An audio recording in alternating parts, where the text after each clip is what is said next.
Welcome to my channel. আজকে আমি যে রেসিপিটা নিয়ে এসেছি সেটার জন্য আমার কোনো গ্যাস ওভেন কড়াই কিছুরই প্রয়োজন নেই, অথচ একটা অসাধারণ টেস্টি ভাত খাওয়ার আইটেম। আজকে আমি তৈরি করব মান বাটা।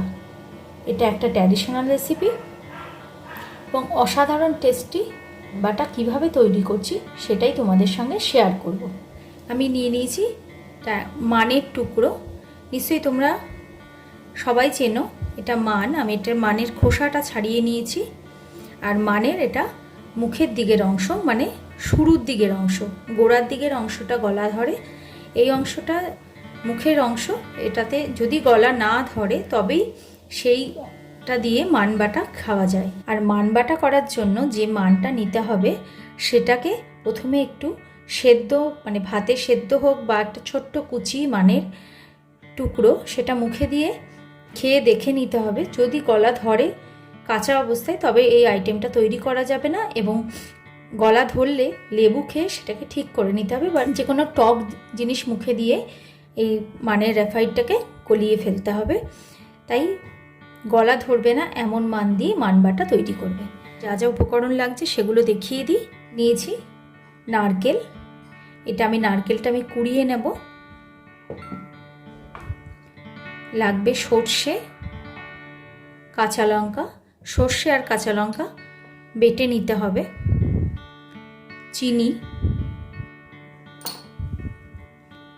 লবণ, কাঁচা সর্ষের তেল, এই দিয়ে তৈরি হবে এই মান বাটা। আমি এই মানটাকে গ্রেটার দিয়ে গ্রেট করে নেব।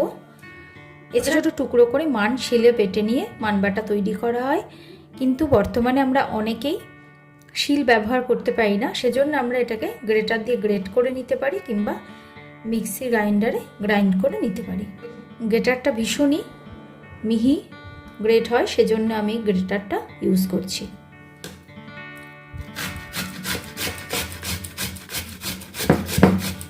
এই মানটা আমি কাঁচা মুখে দিয়ে দেখেছি, এটাতে গলা ধরেনি, সেজন্য এটা দিয়ে আমি মান বাটাটা তৈরি করব।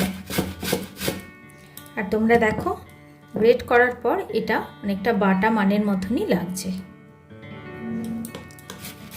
এটা পুরোটা আমি গ্রেট করে নেব।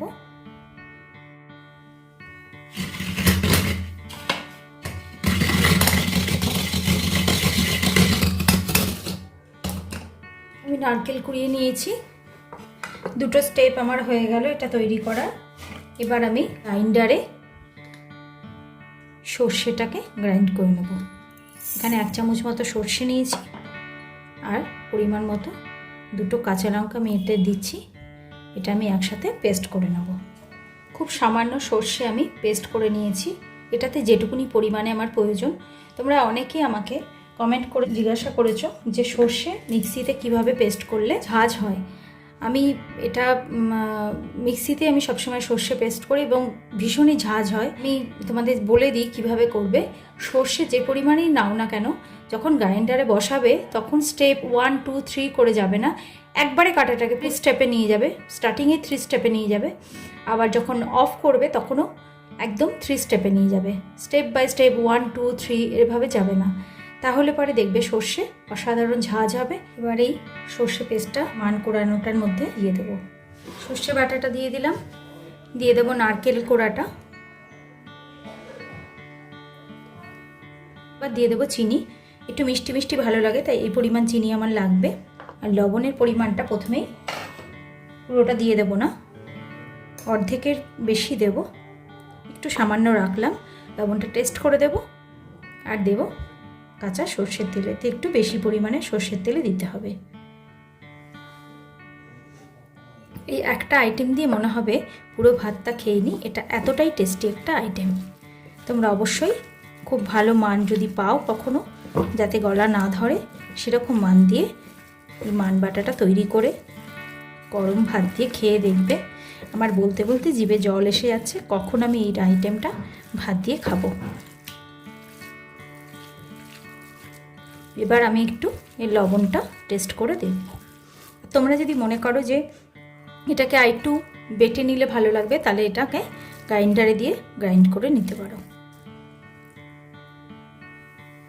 চিনিটা নরম হওয়ার পর মিষ্টিটা একটু ঠিকঠাক হয়ে যাবে, অসাধারণ খেতে লাগছে। আর এই লবণটুকু আমি এতে দিয়ে দেব। এবার যার যেরকম প্রয়োজন মনে হবে লবণ ভাত খাওয়ার সময় মাখিয়ে নিতে পারো। আর একটু সামান্য তেল দিই।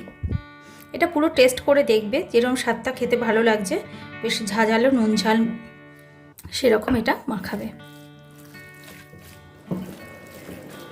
এবার এটা মাখিয়ে মিনিট 2-3 মতো চিনিটা গলতে সময় দিতে হবে। তারপর এটা গরম ভাত দিয়ে সার্ভ করে নেবে। যে যেমন ঝাল খাবে সেই পরিমাণ ঝাল, মিষ্টি, নুন সবই নিজের টেস্ট অনুযায়ী দেবে। তবে এটা বেশ ঝাল ঝাল, নুন মিষ্টি, মিষ্টি মিষ্টি ভালো লাগে। এবার এটা আমি ঢাকা দিয়ে মিনিট 5 মতো রেখে দেবো। তারপর এটা ভাত দিয়ে সার্ভ করে নেবো। মিনিট 5 হয়ে গেছে। চিনিটা নরম হওয়ার জন্য মান বাটাটা চাপা দিয়ে রেখেছিলাম। এবার আমি গরম ভাতে এটা সার্ভ করার জন্য রেডি করে নিয়েছি। প্লেটে আমি সাদা ভাত রেডি করে নিয়েছি।